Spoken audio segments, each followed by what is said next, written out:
Thank you very much. Thank you అన్న. ఇప్పుడు పెద్దలు గౌరవనీయులు రోడ్లు భవనాల శాఖ మంత్రి కోమటిరెడ్డి వెంకరెడ్డి గారిని మాట్లాడాల్సిందిగా కోరుతాం.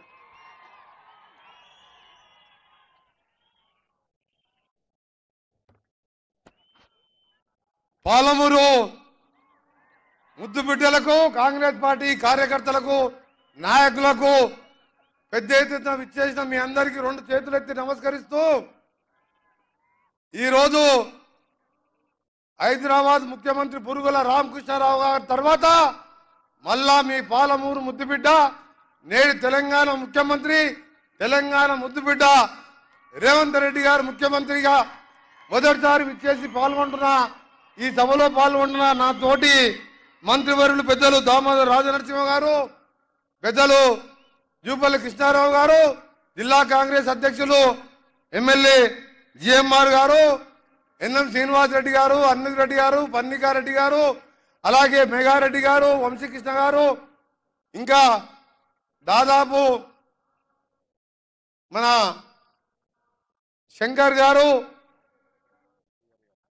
మా శ్రీహరి మున్సిపల్ గారు, డాక్టర్ నాగేష్ రెడ్డి గారు, 12 మంది ఎమ్మెల్యేలు, అలాగే ఓడిపోయిన గద్వాల్ ఎమ్మెల్యే సరిత గారు, అలాగే మా మిత్రులు సంపత్ గారు, ఇంకా ఇతర నాయకులందరికీ, అందరికంటే ముఖ్యంగా మన ముందున్న రాబోయే 45 రోజుల్లో ఎన్నికల్లో పోటీ చేస్తున్న, పార్లమెంట్ అభ్యర్థిగా పోటీ చేస్తున్న మా సోదరుడు తమ్ముడు వంశీ చంద్రెడ్డి గారు, మీ అందరు కూడా నమస్కారం తెలియజేసుకుంటూ, మా అన్న జూపల్లి కృష్ణారావు గారు సుదీర్ఘంగా ఉపన్యాసం మొత్తం కూడా కేసీఆర్ చరిత్ర చెప్పిండు. నేను 2 మాటలు చూపించి మన ప్రియతమ నాయకుడు, ప్రియతమ ముఖ్యమంత్రి గారు మొదటిసారి వచ్చిన సందర్భంగా పాలమూరులో, ఇవాళ పాలమూరు అంటే మానవత్వానికి మారుపేరు, కవులకు కళాకారులకు పుట్టిన మారుపేరు ఇది. ఈరోజు ఏ దేశంలో చూసినా, బొంబాయి పోయినా, హైదరాబాద్ పోయినా కూలీలుగా ఉంటూ కష్టపడే మనస్తత్వం ఉన్న పాలమూరు ఇది. ఆ పాలమూరుకి వచ్చిన ముఖ్యమంత్రి గారు మాట్లాడతారు. ముఖ్యంగా సోదరులారా, కాంగ్రెస్ పార్టీ కార్యకర్తలారా, మీ అందరికీ కూడా కృతజ్ఞత తెలియజేసుకుంటూ, 10 సంవత్సరాల రాక్షస పాలన నుంచి విముక్తి కలిగించి ఈరోజు ప్రజాపాలన అందించిన మీకు మీ రుణం తప్పకుండా ముఖ్యమంత్రి గారు, మంత్రులం, మేము ఎమ్మెల్యేలం రాత్రింబోలు కష్టపడి పని చేస్తామని మీ అందరికీ కూడా హామీ ఇస్తూ, మీరు ఒకటేసారి ఆలోచించండి. ముఖ్యమంత్రి గారు కూడా, మాజీ ముఖ్యమంత్రి గారు కూడా ఒకసారి మీడియా ద్వారా వినాలి. ఈ 3 నెలల్లో మా ముఖ్యమంత్రి, మా మంత్రులు, మా ఎమ్మెల్యేలు ఎన్నిసార్లు గ్రామాలు తిరిగిండ్రు, ఎన్నిసార్లు సెక్రటేరియట్కి వచ్చినాం, ఎన్ని వేల మంది కలుసుకున్నాం. 10 ఏళ్లలో మీ 3 నెలలు వచ్చిన అంతసార్లు కూడా సెక్రటేరియట్ రాలే, బయటికి రాడు, మనుషులను గెలవడు, ఇవాళ పేద ప్రజలను గెలవడు, ఆఖరికి వాళ్ళ సొంత పార్టీ మంత్రులు వస్తే కూడా బయటికి వచ్చే పరిస్థితి. ఆ రోజు రాక్షస పాలన, ఈరోజు ప్రజాస్వామ్య పాలన, సోనియమ్మ పాలన ఇచ్చిన ఇందిరమ్మ రాజ్యం తీసుకొస్తూ, ఒకదాని వెనుక మన ముఖ్యమంత్రి గారు చెప్పిన 6 గ్యారంటీలు, ఆ రోజు సోనియా గాంధీ ఇచ్చిన 6 గ్యారంటీలు అన్నీ అమలు చేసాం. ఈ నెల భద్రాచల రాముల వారి సన్నిధిలో ఇందిరమ్మది ముఖ్యమంత్రి గారు కూడా చెప్తారు, ఇందిరమ్మ హౌస్ కార్యక్రమం చేసుకుంటున్నాం. కానీ 3 నెలలు కాదు, 3 రోజులు తిరగకముందే అధికారం పైన మతి భ్రమించి తండ్రి, కొడుకు, బిడ్డ, అల్లుడు ఏం మాట్లాడుతున్నావు ఎవరికి అర్థమవుతలేదు. నిన్న కేసీఆర్ గారు అంటున్నాడు, ఆఖరికి ఆయన బతికెట్లయిందంటే ఏమీ లేని ప్రవీణ్ కుమార్ కాళ్ళు పట్టుకునే పరిస్థితికి వచ్చింది. ఆయన కరెక్టేనా కాదా? ప్రవీణ్ కుమార్తో పొత్తంట. ఏది ప్రవీణ్ కుమార్తో మనకు సంబంధం లేదు రాజకీయాలకు. ఆయన మాట్లాడుకుంటూ 4 నెలల్లోనే కాంగ్రెస్ ప్రభుత్వం ప్రతిష్ట దెబ్బతిన్నది అంటే, మనం వచ్చి 3 నెలలు కూడా కాలేదు, రేపటికి 3 నెలలు. 3 నెలల్లో ఎందుకు మన ఆదివారం ఉన్నది మోటార్ సైకిల్ వేసుకొని దాదాపు 40 బస్తీలు తిరిగిన నల్గొండలో. ఏ బస్తీ, ఏ మైనార్టీ అక్క చెల్లెలు పోయినా, ఏ దళిత వాడకు పోయినా ఎట్లున్నారు అక్క, ఏమున్నది, కరెంటు బిల్లు ఎంత వచ్చిందంటే 0 బిల్లు వచ్చి బిల్లు చూపించుకుంటా నవ్వుకుంటా చేతులు పట్టుకొని అంత సంతోషంగా కనబడ్డారు. ఆయన పాలన ఎట్లుండే, 1వ తారీఖు పేదవాడు బిల్లు కట్టకపోతే ఆ డిస్కనెక్ట్ బిల్లు కట్టుకునేవాడు. పేదవాడైతే కరెంటు బిల్లు ఎడ కట్టవలసి వస్తుందని చెప్పి చీకట్లో పడుకునేవాడు ఈ ధనిక రాష్ట్రంలో. అలాంటిది ఈరోజు ఒక్కొక్కటి 7 లక్షల కోట్ల అప్పు చేసినాం, దానికి వడ్డీలు కట్టాలి. 38,000 కోట్ల బకాయిలు చేసినాం, అవి తీర్పాలి. నీ సమయంలో 30 నెలల్లో కరెంట్ ఎప్పుడైనా జీతాలు వస్తాయని బడి పంతులు, ఉద్యోగులు, రిటైర్డ్ వాళ్ళు చదువులు చెప్పేది కాదు, వాళ్ళు నౌకరు చేసేది కాదు, సెల్ ఫోన్ చేసి జీతం పడ్డదా లేదని మెసేజ్ చూసుకునేవారు వాళ్ళు. ఇవాళ మన ముఖ్యమంత్రి గారు అన్ని చూస్తూ మన 1వ తారీఖు జీతాలు వచ్చినాయా లేదా, ఉద్యోగులకు పెన్షన్లు వచ్చినాయా లేదా, ఇంత అప్పుల పాలు చేసిన రాష్ట్రాన్ని కూడా గాడిలో పెడుతూ ఇచ్చిన కార్యక్రమాలు చేస్తున్నాం. సోదరులారా, మీ అందరూ కూడా ఒకటే విజ్ఞప్తి చేస్తున్నాం. ఒక్క 45 రోజులు మా కోసం కష్టపడి, ముఖ్యంగా మహబూబ్నగర్ అభ్యర్థి, నాగర్ కర్నూలు అభ్యర్థి, అలాగే మహబూబ్నగర్ అభ్యర్థి అంటే మన ముఖ్యమంత్రి గారు కొడంగల్లోనే డిక్లేర్ చేసింది కాబట్టి నేను కూడా చెప్తున్నాను, పెద్ద ఎత్తున మెజార్టీతో గెలిపించి మన ముఖ్యమంత్రి గారికి నాగర్ కర్నూలు మహబూబ్నగర్ కానుకగా మహబూబ్నగర్ జిల్లా ప్రజలు ముందుయ్యాలి. దాంతోపాటు తెలంగాణ రాష్ట్ర వ్యాప్తంగా కూడా 13-14 సీట్లు గెలిచి ఒక్కొక్కటి పనికిరాని నా కొడుకులు మాట్లాడుతున్నారు.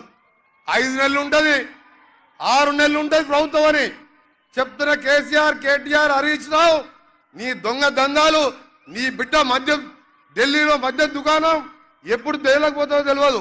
ఇక్కడ టానిక్ షాపులు పెట్టి 1000 కోట్లు దోసుకున్నావు, ధరణి పేరు మీద దోసుకున్నావు, మునిగిపోయే కూలిపోయే కాళేశ్వరం కట్టావు. మా ప్రభుత్వం 5-6 నెలలు కాదు బిడ్డ, 20 సంవత్సరాలు కాంగ్రెస్ పార్టీ అధికారంలో ఉంటుంది.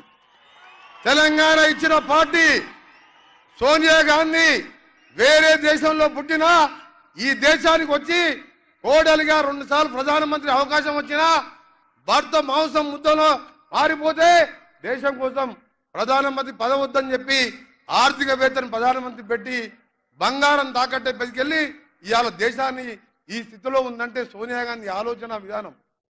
ఆ తర్వాత రాహుల్ గాంధీ గారు ఈరోజు మత ఘర్షణలు పెట్టి అందులో మలిగిపోతున్న మత పార్టీ బీజేపీ లాంటి పార్టీ కోసం అలాంటి పార్టీలు ఉండొద్దని భారత్ జోడో నఫరత్ చోడో అని యాత్ర 4000 కిలోమీటర్ పాదయాత్ర చేసింది.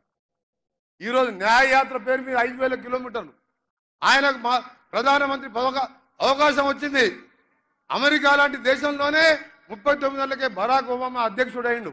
అని రాహుల్ గాంధీ నాకు పదవులు వద్దు, నాకు ప్రజలు బాగుండాలి, భారతదేశం బాగుండాలి, కుల మతాలకు ఐక్యంగా కలిసిమెలిసి ఉండాలని చెప్పాను.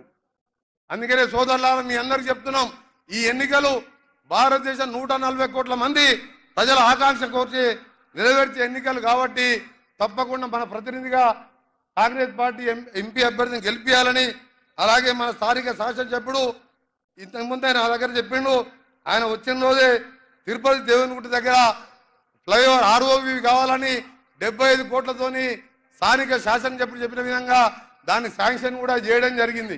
దాంతోపాటు ఇక్కడ ఉద్దండపూర్ రిజర్వాయర్కి సంబంధించిన నష్టపరిహారం ఇప్పించాలని చెప్పి అక్కడ అన్నిరెడ్డి శాసనసభ్యులు ఇప్పుడే వెళ్ళిండు, వారు కూడా కోరిన దాన్ని కూడా ముఖ్యమంత్రి గారితో సాగునీటి శాఖతో మాట్లాడి అది కూడా సమస్యలు పరిష్కారం చేస్తాం.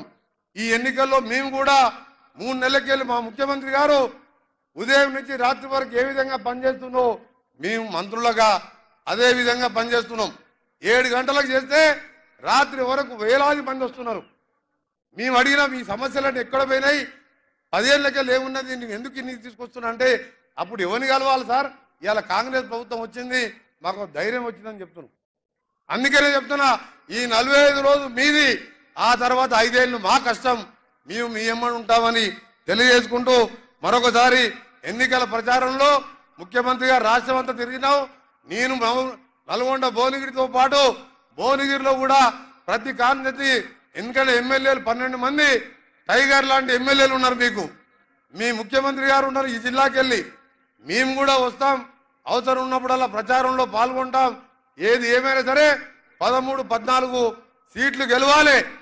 ఇవాళ బీఆర్ఎస్ పార్టీ ఇంకో బీఎస్పీ పార్టీ ఇంకో బీని కలుపుకుంది, ఆఖరికి ఇంకో బీ ఉన్నది బీజేపీ.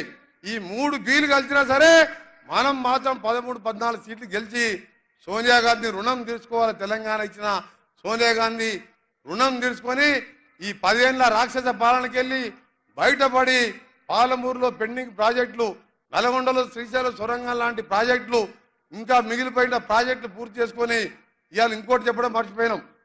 ముఖ్యమంత్రి గారు ఆయన ప్లాన్ చేసుకుంటూ మా అందరినీ కూడా పిలుచుకుంటూ 3 నెలల్లోనే 30,000 ఉద్యోగాలు నిన్నటికి దాటిపోయినాయి.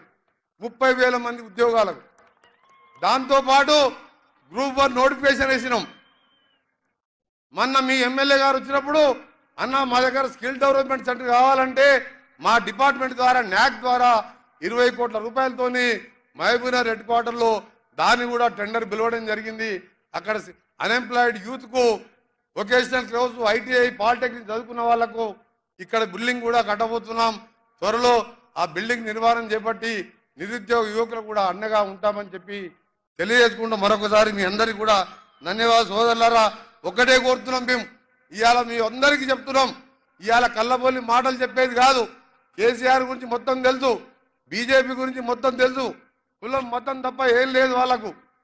ఏం చేసినా ఒకసారి ఆలోచించుకోరు. ఇవాళ జిఎస్టీ పేరు మీద ఇవాళ ఆ రోజు ప్రతి అకౌంట్లో 15 లక్షలు వేస్తా అని చెప్పి మోసం చేసిన మోడీ గారు ఒకవైపు, ఇవాళ తెలంగాణ ఇస్తానని చెప్పి ఇచ్చి మనకు స్వతంత్రం తెచ్చిన సోనియా గాంధీ రాహుల్ గాంధీ ఒకవైపు.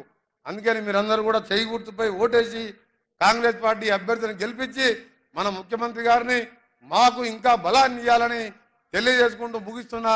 జై హింద్, జై కాంగ్రెస్.